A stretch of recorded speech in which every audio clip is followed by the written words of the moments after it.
بەناوی خوای گەورە و میهرەبان سڵاوتان لێبێ ئەزیزان لاڵقەیەکی تر و تەوەرێکی تری بەرنامەی لەگەڵ دکتۆرە هودادا تەندروست باتینەوە خزمەتتان. لە ماڵقەیەدا باس لە بابەتێکی زۆر گرنگەکەین کە لە ئێستادا بۆتە جێگای دڵەڕاوکەیەکی زۆر بۆ خانمان کە ئایا ئەمە هۆکارەکەی شێرپەنجەیە یاخود شێرپەنجە نیە، ئەویش بریتە لە ستوربوونی دیواری ڕەحم یاخود دیواری منداڵدان. ئێستا لەگەڵ دکتۆرەین بۆ وەرگرتنی زانیاری دەربارەی ئەم بابەتە و ڕوونکاری بۆ خانمانی ئازیز. سڵاوت لێبێ دکتۆرە گیان بەخێر بێی. دکتۆرە گیان ئەمانە پێمان بڵێ کە ئەستوربوونی دیواری ڕەحم چییە؟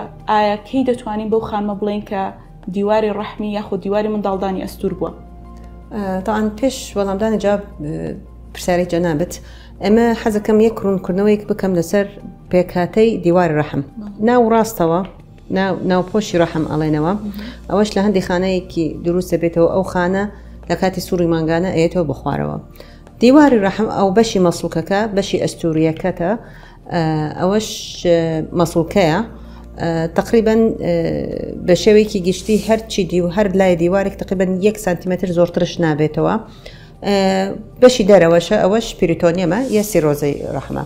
ئێمە کەی ئەڵێن بۆ ئەو خانمە تووشی ئەستوربوونی دیواری ڕەحم بوو، ئەوە طبعاً ئەو پێوەرانە هین سۆنەر قیاسەکە بۆمان، یعنی سۆنەر بۆمان دەرەخە ئەگەر ئەستوربوون دیواری ڕەحمی هەیە یان نیەتی ئەو خانم. واتە ڕێژەیەکی دیاری کراونیە کە بڵێن لەوەندەوە دەتوانین بڵێن ئەستور بووە دیواری منداڵدانی؟ نەخێر، پێوەری تایبەتی هەیە بۆ سۆنەرەکە، خۆی سۆنەر پێ ئەڵێ بۆ ئافرەتە. زۆر باشە دکتۆرە گیان، خانمێک کە ئەستوربوونی دیواری منداڵدانی هەبێت چۆن هەست بە خۆی دەکات ئەو نیشانانە چین کە تێیدا بەدەر دەکەوێت؟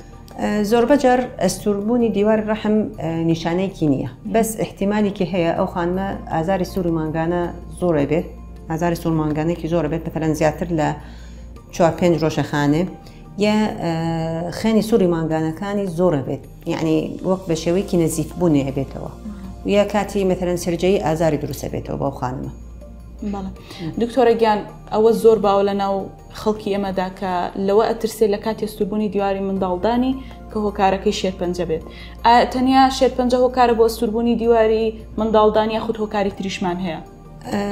ئەستوربوونی دیواری ڕەحمە بەشی مەسڵکەکان خۆی هۆکارێک نییە ئەبێت بە ژێرپەنجە. ئەگەر خۆی مثلەن احتیمالێکی پەیوەندی هەیەی مثلەن پەیوەندی عائیلی هەیەی ئەو نەخۆشە ژێرپەنجەی ڕەحم زۆر احتیمالێکی کەمە ئەبێ بە ژێرپەنجە، زۆر یعنی ناتوانن بڵێنەوە پەیوەندیکی ڕاستوخۆ هەیەی بینی ژێرپەنجە و بینی ئەستوربوونی دیواربوونی ڕەحمە ئافرەتە.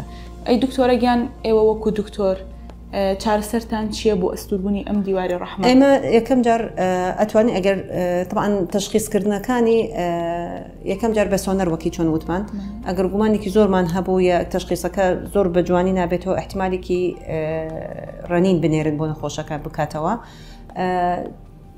چارەسەرکردنەکانی زۆر ئاسانە، یەکەم جار بەکارکردنی هەندێک علاجی ئازارشکێن یا علاجی ڕێکخستنی عادە یا هەندی مەتەلەن بەکارکردنێکی دەرزیەک تایبەت ئەگەر ئەو خاتونە تەمەنی سەر 40 ساڵ بوو بۆ وشکردنەوەی عادەکە بۆ کەمکردنەوەی ئازار، یا بەکارکردنێکی بەستنی هۆرمۆنی یا حەڵقەیەکی یا هۆرمۆنات مەتەلەن مەیرینە بەکارکەنەوە.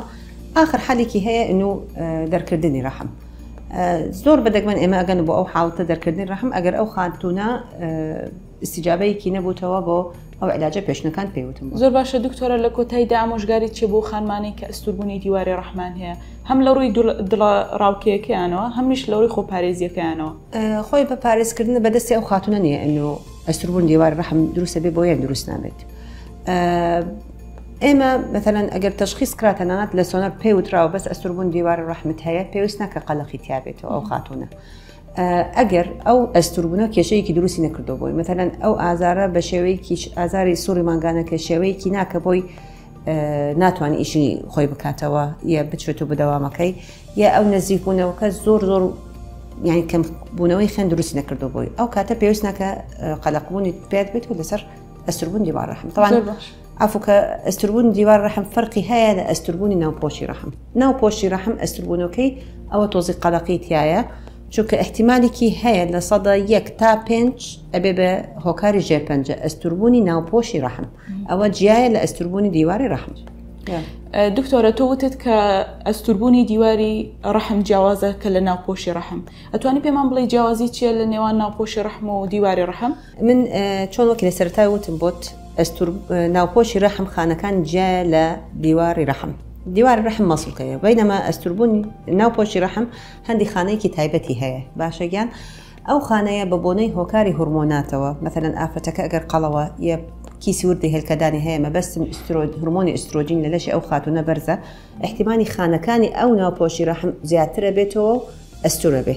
ئەو کاتە تووشی نەزیفی دروستەکە بە ئەو خاتونە. احتیمالێکی هەیە ئەگەر ئەو ئەستوربوونە بە شێوەیەکی لە سەدە تقریبا 5 ببێ بێتە ژێر 5. بەڵێ دەست خۆش بێ دکتۆرە، سپاس بۆ زانیاریەکانت. بەم جۆرەش هاتینە کۆتای ئەڵقەی ئەم جارەشمان تاڵقیدات و بەخواتان دەستپێرم خواتان لەگەڵ بێ. سمارت وەرچەرخانە.